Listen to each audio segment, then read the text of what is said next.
O Saber Direito desta semana é sobre direito processual penal. Você vai saber mais sobre o surgimento do Tribunal do Júri, as sessões de julgamento, clemência, nulidade e recursos. As aulas são com o professor Antônio Linhares.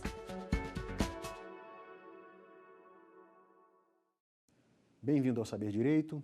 Meu nome é Antônio Linhares, professor de Direito Processual Penal. Nessa semana estamos tratando do tema Tribunal do Júri, questões práticas. Estamos iniciando a quarta aula.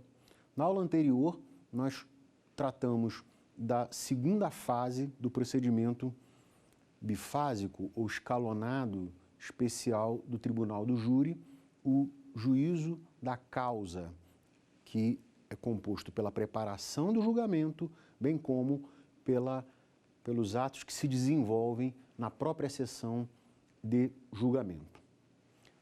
Na aula de hoje nós vamos tratar, além dos aspectos práticos da quesitação, outros tópicos relevantes, tópicos especiais a respeito da sessão de julgamento e alguns relacionados à decisão de pronúncia.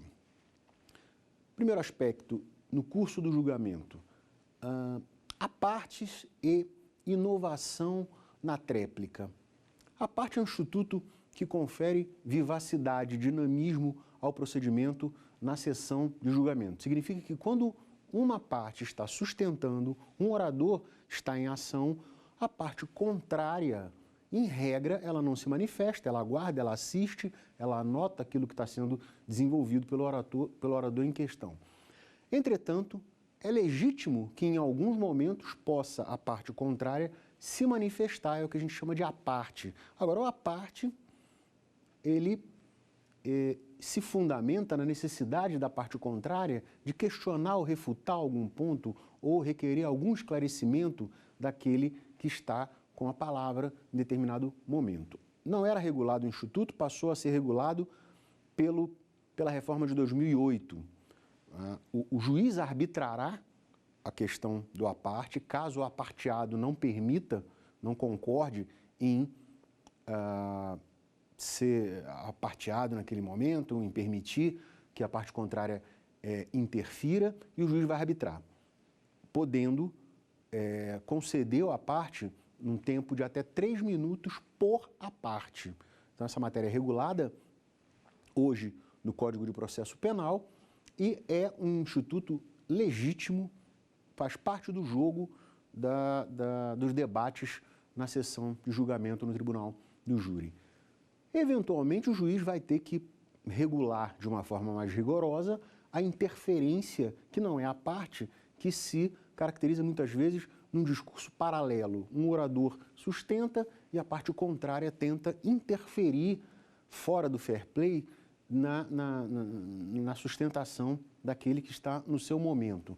Ou uma outra ocorrência frequente, a manifestação do orador que não está com a palavra se dá no sentido de fazer com que o orador perca a linha do raciocínio, quebre a linha de raciocínio e, pior ainda, fazer com que os jurados percam o foco num ponto importante de sustentação do orador. São modalidades de aparte fora das regras do jogo, mas que podem ser, de alguma forma, restringidos pelo juiz presidente. Outro tópico, inovação na tréplica. A gente viu na aula passada que réplica e tréplica são a segunda fase que é facultada a seu requerimento ao Ministério Público somente, uma segunda fase de debate. A réplica, o Ministério Público vai ter o seu tempo para se manifestar após a primeira série de debates e a defesa em tréplica logo após. A inovação em tréplica significa a manifestação defensiva com teses novas, já no momento em que o Ministério Público não teria mais tempo para novamente se manifestar, porque não há uma terceira série de debates. São até 2 séries de debates, essa segunda série requerida pela acusação. Essa introdução de uma nova ou novas teses defensivas nesse momento, são alvo de controvérsia. Do ponto de vista jurisprudencial, há precedente no Supremo permitindo a inovação na tréplica e o que se argue é que seria uma violação ao contraditório, já que o Ministério Público não tem mais tempo para refutar. O primeiro ponto é que me parece que, apesar de realmente não haver uma terceira fase de debates, nem haver previsão legal para que haja uma concessão de tempo extra ou extraordinário para a acusação refutar, se assim desejar, não há essa previsão legal, mas me parece um caso legítimo de concessão pelo juiz quando não permitido pelo orador, concessão de aparte. Claro que limitado ao tempo legal, tempo de 3 minutos, mas o aparte é legítimo em casos como esse. Por outro lado, o entendimento, inclusive jurisprudencial, de parte da doutrina, é que não há violação ao contraditório, porque a defesa sempre fala por último em qualquer procedimento, porque é uma reação à imputação trazida pela acusação. Procedimento comum ordinário, sumário. A acusação vai se manifestar primeiro, a defesa não tem o dever de antecipar as suas teses antes da manifestação acusatória para que o acusador saiba oficialmente, de antemão, a tese que vai ser manejada, sustentada pela defesa. Pelo contrário, faz parte das regras do jogo que aquele que se manifesta primeiro e tem a capacidade, a possibilidade, isso é concreto, de prever as teses a serem sustentadas pela parte contrária e oferecer uma sustentação já preventiva em relação àquele ponto. Na hipótese de inovação na tréplica, não há previsão nem para o seu indeferimento, nem para que seja vício causador de nulidade e nem para que se conceda tempo extra à acusação para se manifestar. Outros pontos que merecem destaque já acerca da decisão de pronúncia, decisão interlocutória, que encerra a primeira fase procedimental, tem carga decisória, deve ser objeto de fundamentação, não encerra a relação jurídico-processual, encerra a fase procedimental, mista, não terminativa, essa decisão interlocutória. Mas qual o caráter, qual a sua natureza? A gente já viu algumas questões relativas à fundamentação e problemas em relação à fundamentação, sobretudo eloquência acusatória ou o excesso de linguagem. Outras questões que são relativas à decisão de pronúncia e que trazem consequências relevantes. Primeiro ponto, é possível que a decisão de pronúncia seja exarada com fundamentação exclusivamente fundada em elementos inquisitoriais. O que significa isso?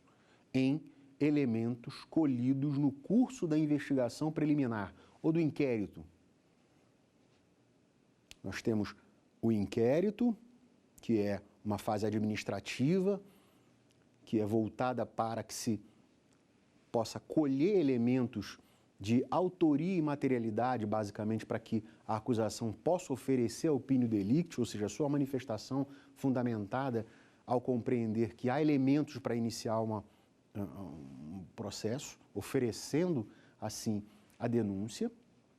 Depois a gente tem a primeira fase, já em juízo, o juízo de acusação, no procedimento especial do Tribunal do Júri, por isso procedimento bifásico ou escalonado. Nessa fase, em juízo, são produzidas as provas. Os elementos colhidos no inquérito, a própria lei, o próprio artigo 155 do Código de Processo, não trata, a terminologia que ele usa a respeito de elementos colhidos na investigação preliminar não é prova. Prova são elementos colhidos em ambiente judicializado, sob contraditório, presença de juiz, promotor e da defesa.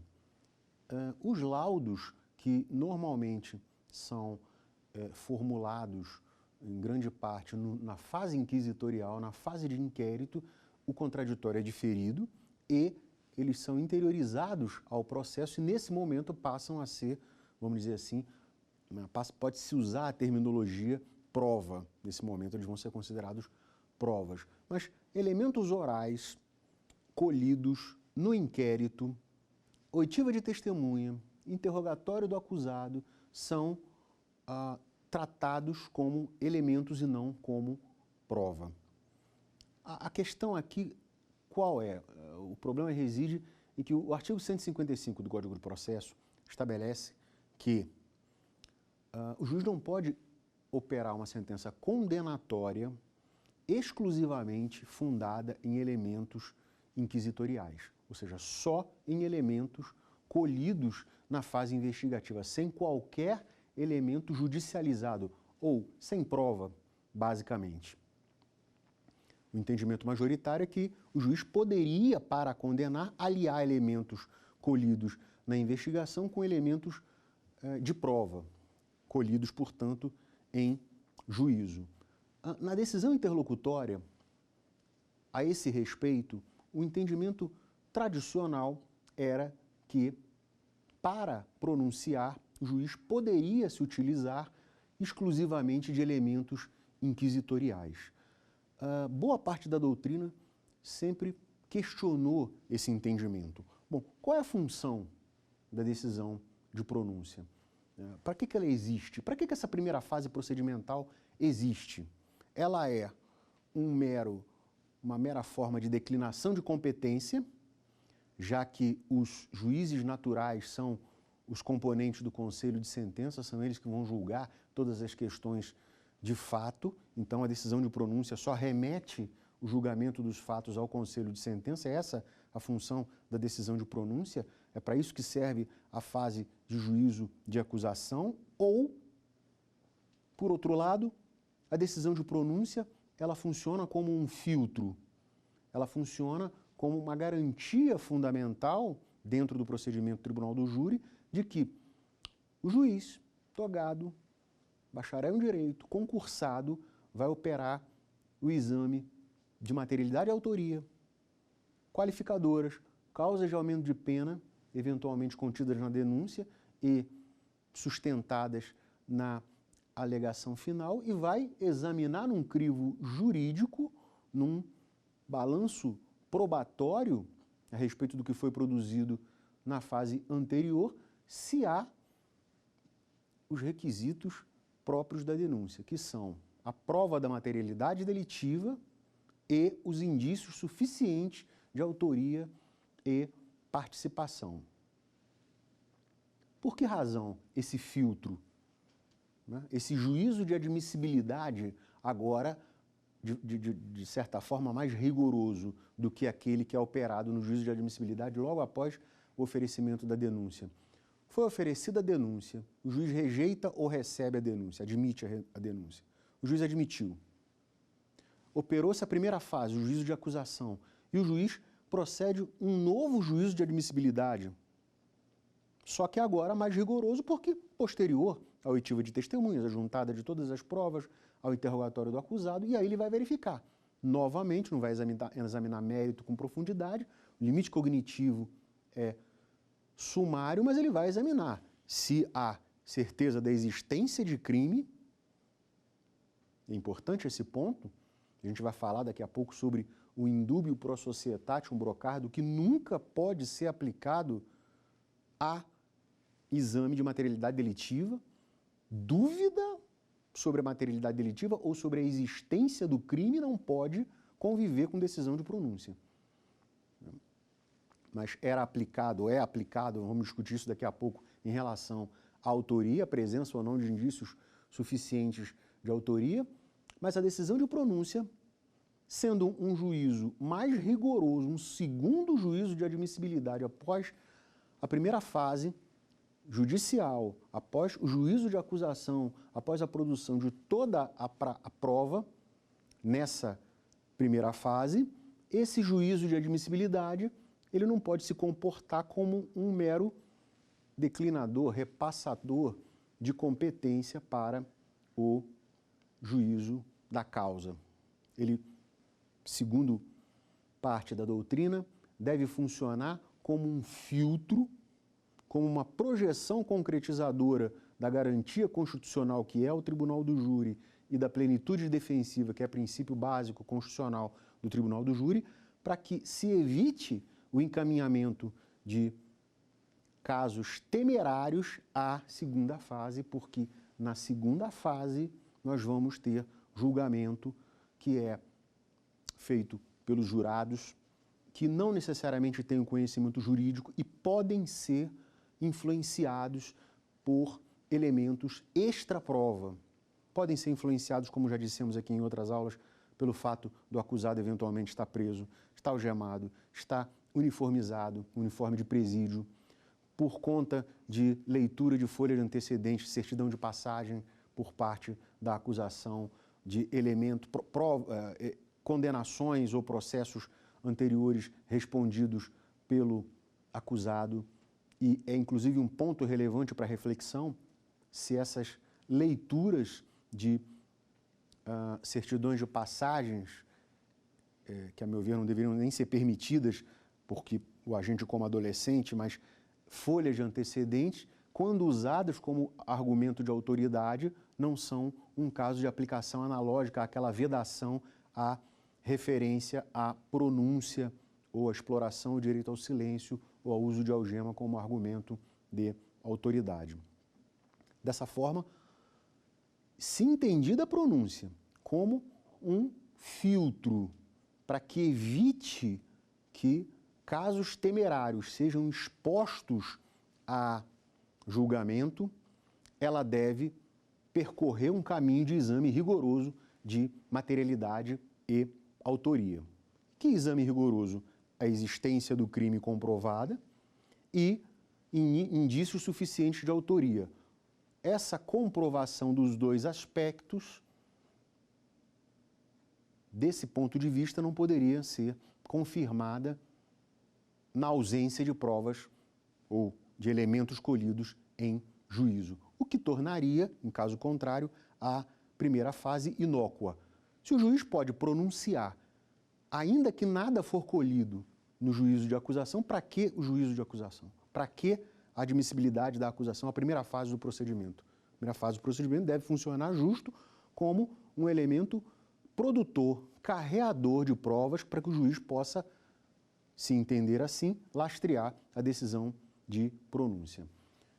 Essa matéria ela é controversa na jurisprudência. No STJ nós temos precedentes em relação a ambas as correntes, tanto na quinta como na sexta turma, há precedentes recentes do STJ em ambos os sentidos. No sentido de que o juiz pode pronunciar exclusivamente com elementos colhidos da investigação, porque o artigo 155 não se aplicaria porque não se trata de condenação, mas decisão de pronúncia, e, ao contrário, precedentes, ministro Ribeiro Dantas, ministra Maria Tereza, no sentido de que, como decisão de pronúncia, um elemento de filtro, juízo de admissibilidade qualificado em relação àquele primeiro, depois do oferecimento da denúncia, deve-se, para pronunciar, confirmar os indícios de autoria e a prova da materialidade delitiva com elementos judicializados, ou dito em português, com provas efetivamente. Vamos ao primeiro quiz dessa aula.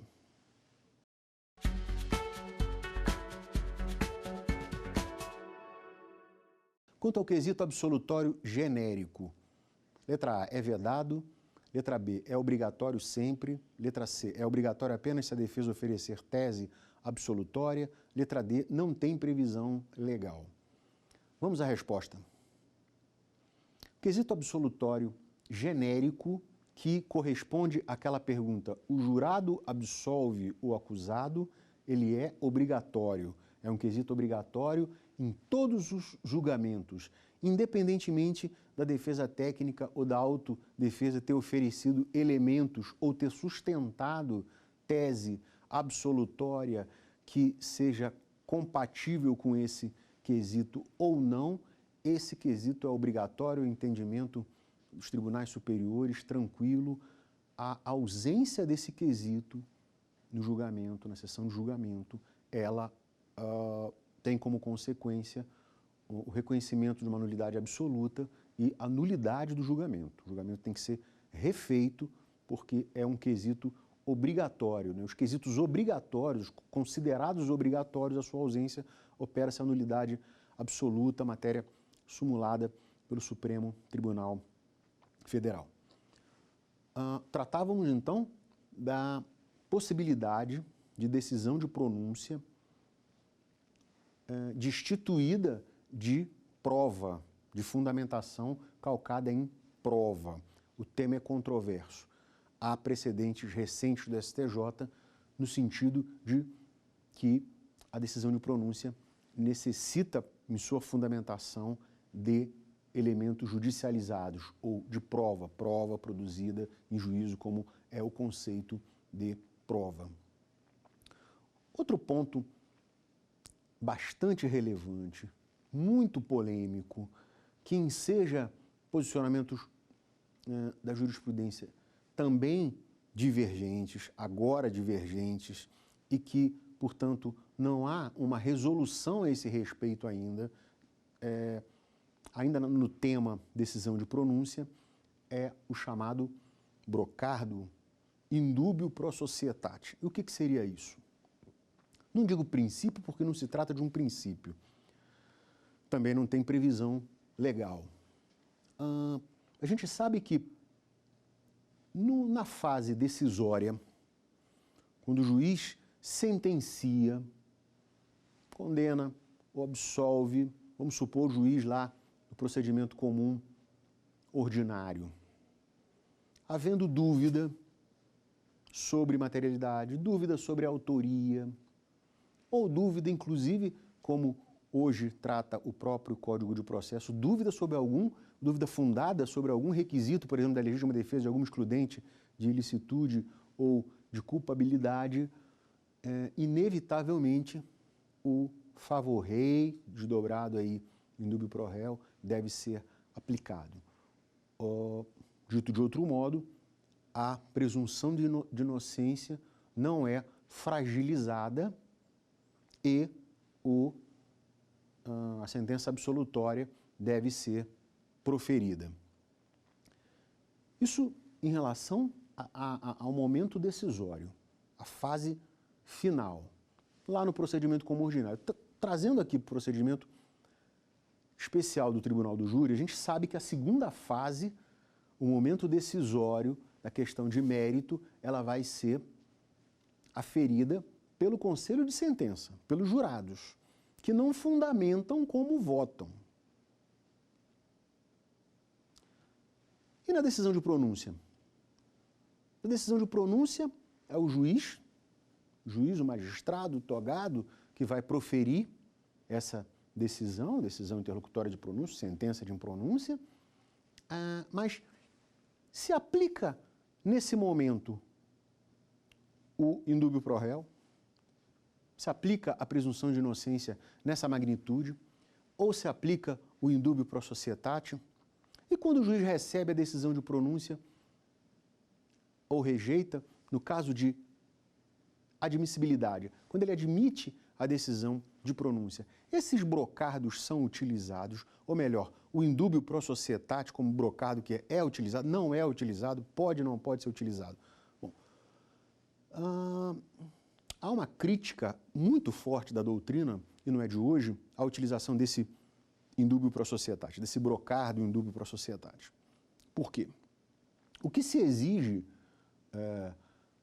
quanto ao exame tangencial do mérito na admissibilidade da acusação, tanto após o oferecimento da denúncia, quanto após o juízo de acusação, no momento da decisão de pronúncia, em graus diferentes, é um estándar probatório ou um grau probatório suficiente de segurança para que a denúncia seja recebida no primeiro momento ou que a pronúncia seja proferida num segundo momento, que é um estándar probatório, um grau de prova, uma quantidade de prova que não se pode quantificar matematicamente, que é relativamente subjetivo, que é diferente daquele exigido para que o juiz condene, que deve ter, a princípio, para a condenação, certeza absoluta, né? Os americanos falam em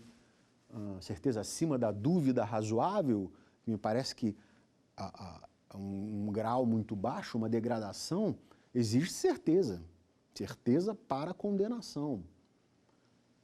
Já o grau, o estándar probatório, o grau de certeza, que já não é mais certeza, é probabilidade para recebimento da denúncia e pronúncia, é mais rebaixado. Grau de probabilidade em relação a quê? Em relação a elementos de materialidade e autoria. Processo penal é diferente do processo civil, né? O inquérito existe, a investigação preliminar existe justo para que o Ministério Público não possa ficar desguarnecido e oferecer uma denúncia de forma temerária. Por isso ele já deve buscar elementos de materialidade e autoria na investigação preliminar. No momento de denunciar, se entender que é caso de denunciar, ele tem elementos ali suficientes para, pelo menos, indicar ao juiz a certeza da existência do crime e uma probabilidade em relação à autoria ou participação de fulano ou beltrano, os denunciados. Não é preciso que tenha o juiz certeza de que Joãozinho é autor do crime e que José é partícipe daquele crime no momento da admissibilidade ou do recebimento da denúncia. Não há necessidade disso. Mas também ele não pode receber a denúncia amparado em dúvidas. Tem que haver alguma probabilidade que não precisa ser elevada para o recebimento da denúncia. Sempre se compreendeu que aplicar-se-ia aí o indúbio pro societate no recebimento da denúncia lá no início. Em dúvida a favor da sociedade, que já é uma expressão absolutamente questionável, mas na dúvida denuncie-se e o ônus fique com o acusado. Bom, sabendo que é uma fase administrativa destinada, voltada para carregar elementos de materialidade e autoria, e que a denúncia, obviamente, não é obrigatória. A denúncia tem que ser lastreada nesses elementos. Ainda assim, o recebimento da denúncia ser pautado em dúvida quanto à autoria não parece de acordo com o Estado Democrático de Direito e com o princípio do Estado de não culpabilidade. Pior, recebida a denúncia, encetada toda a primeira fase do procedimento especial, tribunal do júri, o juízo de acusação, ouvidas as testemunhas, ouvida a vítima, acusado e interrogado, ainda assim paira dúvida a respeito da autoria. O juiz ainda não sabe, com um grau de probabilidade elevado, se o acusado é autor ou não daquele fato. Se foi outra pessoa, ou, enfim, quem é o autor do fato. O acusado João está sendo ali, a ele atribuída, imputada aquela conduta. Então a gente teve a investigação preliminar, a gente teve o juízo de acusação e o divisor de águas, que é a pronúncia. O juiz ainda tem dúvidas sobre a autoria. Um dos posicionamentos jurisprudenciais sempre foi esse. Esse indúbio pro societate se aplicaria também à decisão de pronúncia. Ou seja, o juiz, na dúvida a respeito de autoria, a essa altura do procedimento, ele ainda poderia ou deveria pronunciar o acusado. Na dúvida a respeito da autoria. Corrente doutrinária bastante forte já questiona, não é de hoje, esse brocardo indúbio pro societate, sobretudo nesse momento, sobretudo no momento da decisão de pronúncia. Por que razão? Se entendida a decisão de pronúncia como um filtro processual a impedir a entrada em julgamento da causa na segunda fase do procedimento, de casos temerários, casos em que há dúvida, depois de toda a prova produzida na primeira fase, se a pronúncia serve como esse filtro processual, o que se deve exigir nesse momento é que o juiz tenha a decisão lastreada em elementos de probabilidade relativamente elevados, indicativos de autoria. Não se exige, novamente, prova garantidora de certeza de autoria. Não é isso que se exige nesse momento. Mas o artigo 413 indica indícios, ao menos, indícios suficientes de autoria. A expressão suficiente agrega um valor a esses indícios. Não é qualquer indício, não é indício que deixe em dúvida, são elementos probatórios, ainda que indiretos, mesmo indiretos.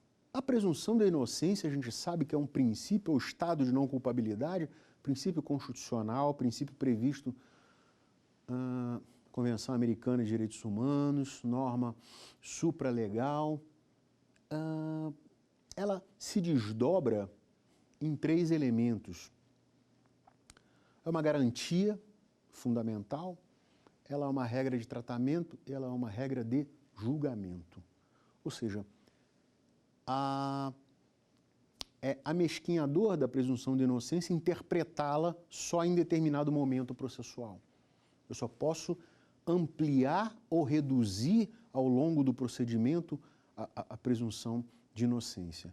Bom, há uma discussão, inclusive, se é princípio ou regra, né, que vai ter consequências relevantes.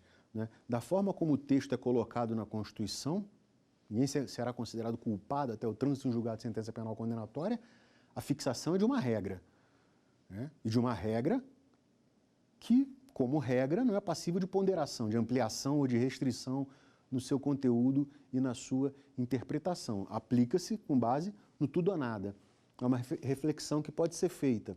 Como tal, isso tem consequência lá na discussão sobre prisão a partir de confirmação de condenação em segundo grau, tem consequência na compreensão da presunção de inocência e na sua força de aplicação ao longo do procedimento. Tem sentido o indúbio pro réu ser aplicado só na fase decisória e não ser aplicado em momentos preliminares, ou o indúbio pro réu, a presunção de inocência de uma forma mais estruturada dogmaticamente, ela deve ser a mesma e deve ser aplicada ao longo de todo o seu procedimento, como garantia de tratamento, como deveria ser. Né? O acusado deve ser tratado como não culpado, e aqui me parece fungível os termos, não vejo distinção fundamental entre presunção de inocência ou estado de não culpabilidade. Ele deve ser tratado como não culpado durante todo o tempo, durante a investigação, durante o processo, durante a fase recursal, como garantia constitucional e garantia fundamental que é, porque as pessoas não podem, evidentemente, serem culpadas presumidamente, como foi o entendimento durante boa parte da história do Brasil e em outros países. Me parece que podemos evoluir para uma compreensão em que a presunção de inocência ela vai ter a mesma força estruturante durante todo o procedimento judicializado e durante a fase inquisitorial ou extrajudicial ou a fase de investigação. Então, peço atenção e vamos acompanhar o comportamento da jurisprudência, se vai haver uma alteração mais firme na compreensão do indúbio pro societate. Vamos a mais um quiz nesse momento.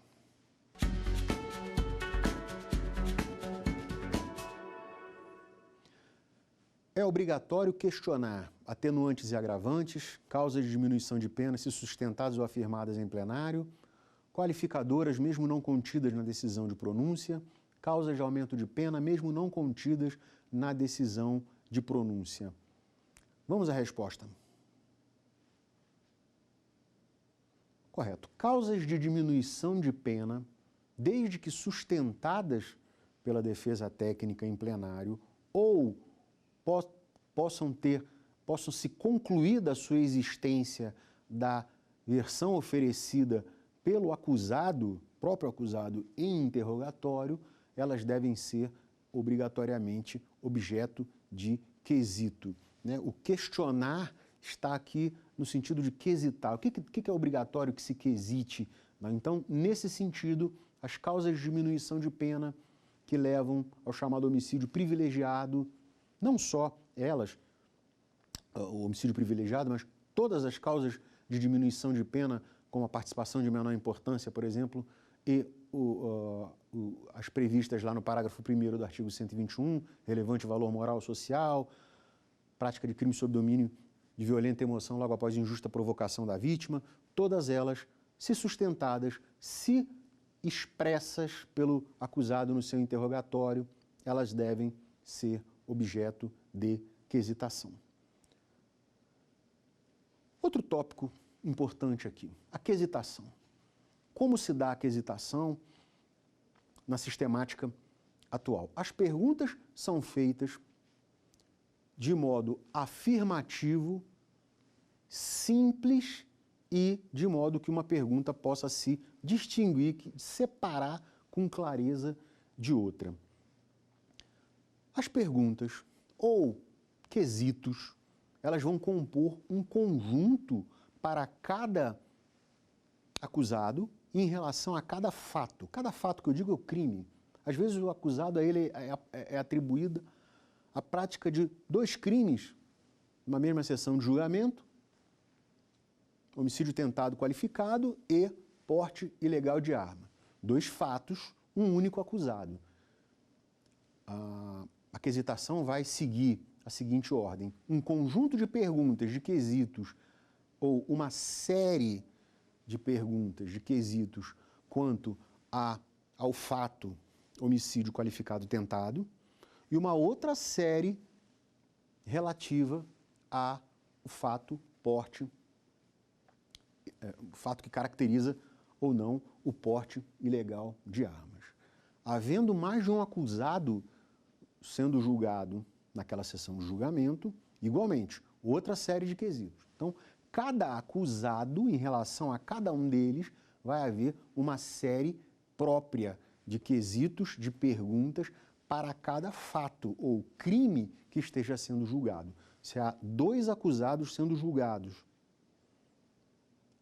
concurso de agentes, por exemplo, coautoria ou autoria e participação, e cada um dos acusados está sendo a ele atribuídas 2 condutas ilícitas aí, 2 fatos para cada um, 2 crimes para cada um sendo julgados, eu tenho 4 séries.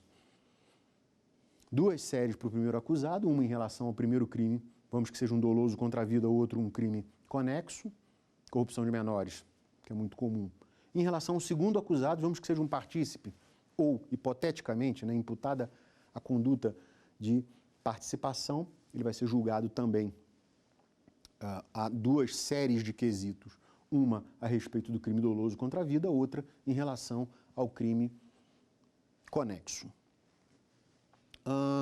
Quanto à ordenação dos quesitos, a lei estabelece um quesito próprio à materialidade, que vai englobar a ação do agente, sem mencionar a autoria nesse momento, a ação na voz passiva sendo voltada para a vítima, local, hora e eventual lesão, no caso do crime consumado ou tentativa, como se diz, tentativa cruenta, lesão e, eventualmente, o nexo com o óbito em caso de crime consumado, crime de homicídio consumado.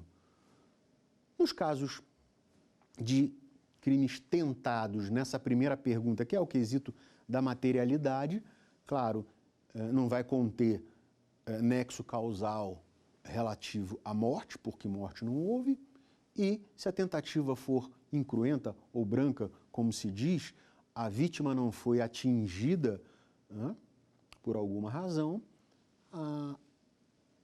também se afasta a narrativa a respeito de lesões, né? Mas, em geral, se diz que a vítima foi alvo, teria sido alvo. É uma hipótese, é uma pergunta, né? Então, fulano de tal, no dia tal, hora tal, foi alvo de disparos de arma, de fogo. ou foi atingido por instrumento pérfuro cortante que ocasionaram as lesões descritas no laudo tal, que foram causa eficiente para sua morte, aí no caso do homicídio consumado. É a primeira pergunta. Essa pergunta traz várias questões, vários desdobramentos, ela diz respeito à materialidade delitiva, a existência de um fato que potencialmente pode ser um crime, um fato natural, que potencialmente pode ser um crime. Aquele fato naturalístico, como narrado ali, existiu, não existiu. Aquele fato traduzido numa ação produzida contra alguém, ela foi, de fato, provada. A lesão que é narrada ali foi comprovada, eventualmente. Se houve lesão, o nexo com a morte, o laudo indica que a causa da morte tem compatibilidade com a lesão indicada ali. Um instrumento que é indicado naquela pergunta, ele é compatível a produzir, por conta da sua natureza ou do seu emprego, de como ele foi manejado, aquelas lesões descritas no laudo. E aquele instrumento que poderia fazer aquelas lesões levariam à morte da forma como o laudo indicou. Então, toda essa questão, que ainda implica, em caso de morte, o nexo de causalidade, porque a vítima morreu por outro evento, por, como se diz, uma causa absolutamente independente ou relativamente independente, superveniente. Todas essas questões, elas são, de alguma forma, trabalhadas aí nessa pergunta, que eventualmente pode até ser desdobrada para, segundo entendem alguns doutrinadores, para eventualmente evidenciar teses que questionem o nexo de causalidade. Depois vem uma pergunta sobre a autoria. Aí o autor ou partícipe, a pergunta sobre ele entra em questão. Naquela primeira pergunta, negada aquela primeira pergunta, fica prejudicado o restante do questionário, porque os jurados negaram a materialidade delitiva do ponto de vista do fato naturalístico. Aquele fato sequer ocorreu, ou eles têm dúvidas sobre a ocorrência daquele fato. A gente sabe que a votação é majoritária, por maioria. A segunda pergunta diz respeito à autoria. Fulano de tal foi o autor dos golpes produzidos conforme narrado na pergunta acima, pode ser uma redação nesse sentido. É uma pergunta mais simples que vai indicar já o sujeito passivo do fato, né? Quem praticou o fato, sujeito passivo no direito penal, né? Quem teria praticado o fato, autor ou partícipe. A narrativa na participação desse quesito é diferente, é diversa, mas, para simplificar, o autor, essa pergunta, ela abrange confirmação de autoria ou participação ou negativa de autoria ou participação. Jurados que entendem que outra pessoa praticou o crime ou que o acusado, de qualquer forma, não praticou o crime, ou que há dúvidas sobre se o acusado praticou o crime, se ele é o autor do fato, se foi ele que desferiu aqueles golpes, levam à votação majoritária no sentido negativo, que é a negativa de autoria. Mais uma vez, interrompe-se aí a votação, ficam prejudicadas as demais perguntas e o resultado é absolutório. No crime consumado, a próxima pergunta diz respeito ao quesito absolutório genérico, obrigatório, naquela forma, o jurado absolve o acusado? Essa pergunta hoje é central. Ela veio com a reforma de 2008, ela simplifica a quesitação e ela é destinada, por exemplo, a abranger todas as teses absolutórias distintas daquelas anteriormente já arguídas. Então, nós só vamos chegar no crime consumado a essa pergunta, na dinâmica da sala especial, da quesitação, se os jurados majoritariamente afirmarem a materialidade e a autoria, respectivamente, no primeiro e segundo quesitos. Então, já tem duas teses absolutórias superadas aí. Os jurados afirmaram a materialidade e afirmaram a autoria delitiva. A materialidade, ao menos, como fato naturalístico, né? Os jurado absolve o acusado, seria uma tese que possa compor ou ser abrangida por essa pergunta.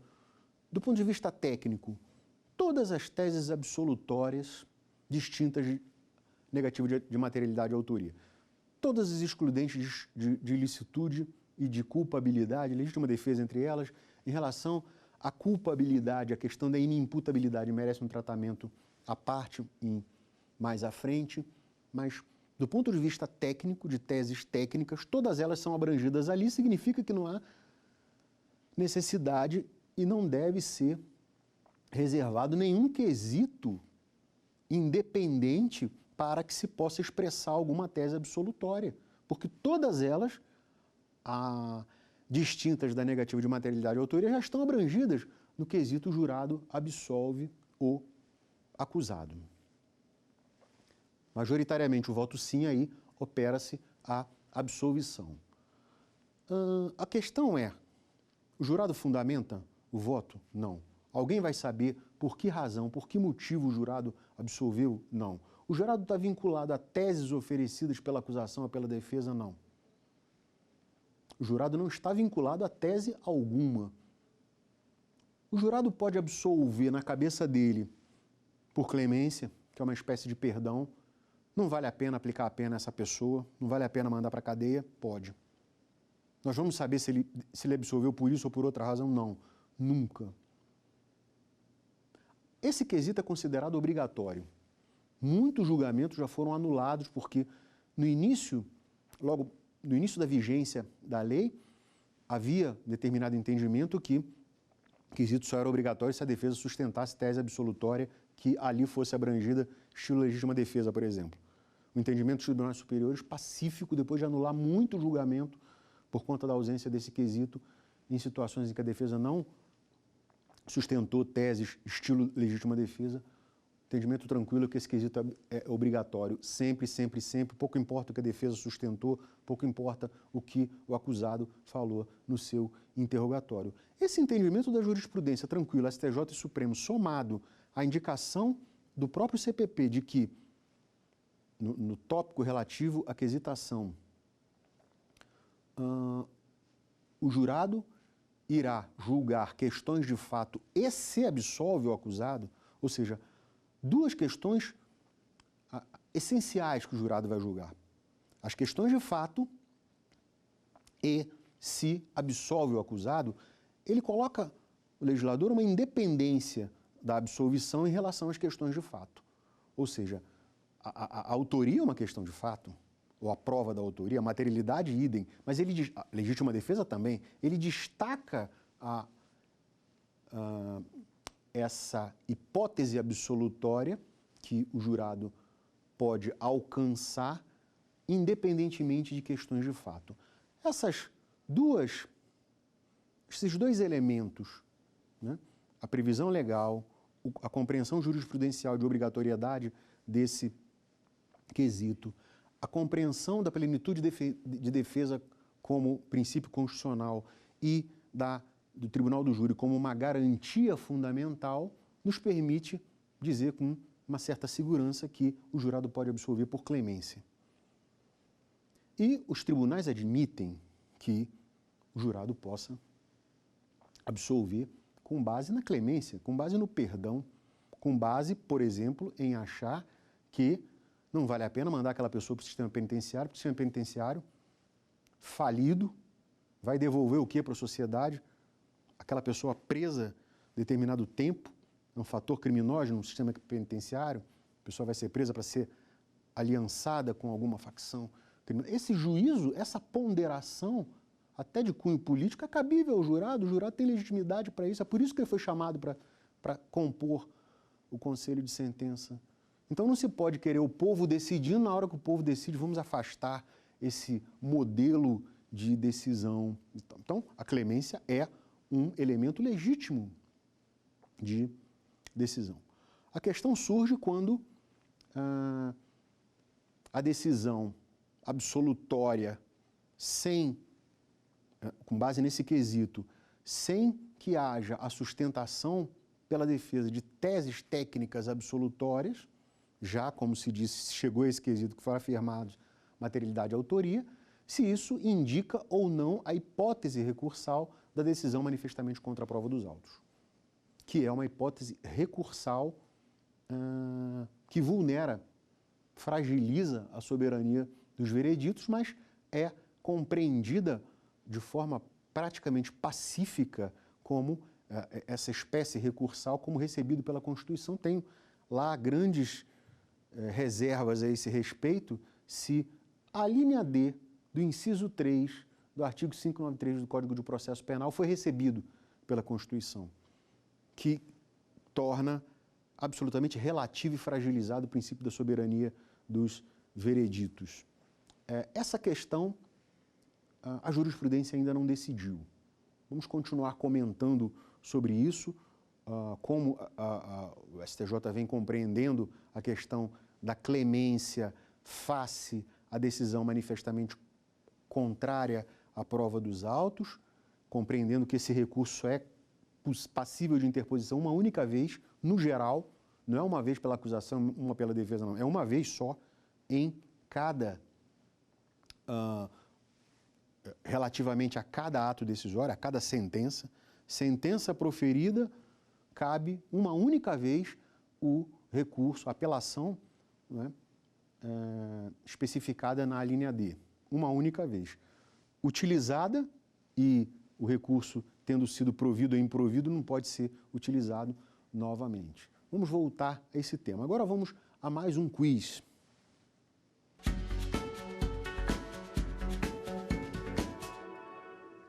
Quantas teses desclassificatórias em plenário?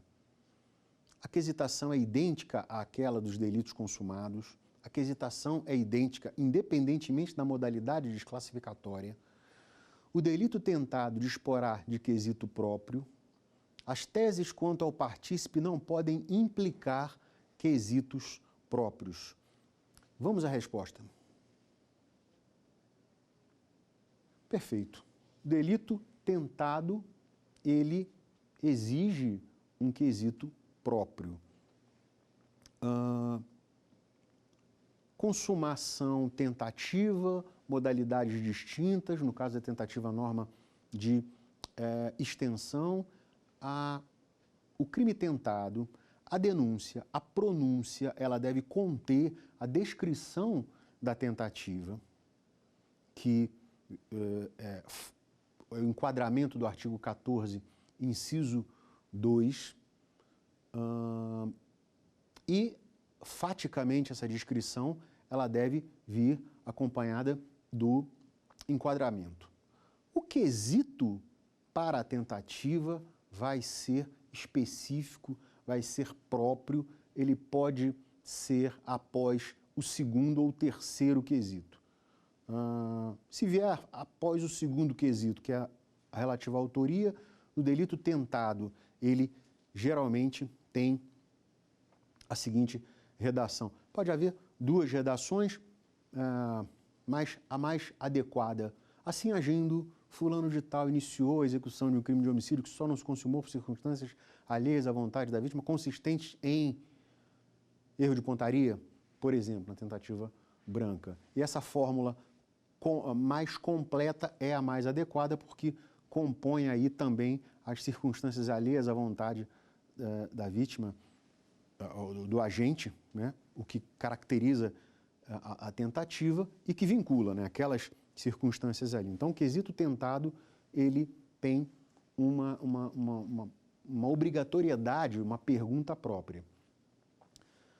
Caso a defesa sustente tese absolutória também como legítima defesa, há uma controvérsia aí, o quesito tentado, esse quesito da tentativa vem antes ou depois do quesito absolutório, há precedente do STJ no sentido de privilegiar o quesito absolutório e a tese da tentativa, que é subsidiária, ou da exclusão da tentativa, exemplificativamente, a desistência voluntária ou a negativa da tentativa, seria menos favorável do que a tese absolutória, gerando uma desclassificação. Então, esse quesito poderia ser ordenado depois do quesito absolutório. Vamos concluir essa quarta aula, onde tratamos de quesitação e alguns tópicos especiais como clemência, inovação na tréplica e apartes. Muito obrigado.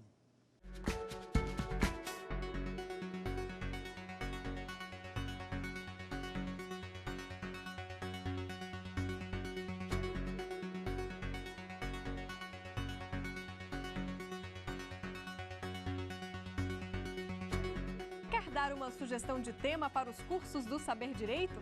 É só mandar um e-mail para a gente, saberdireito@stf.jus.br. Ou então, entre em contato pelo nosso WhatsApp.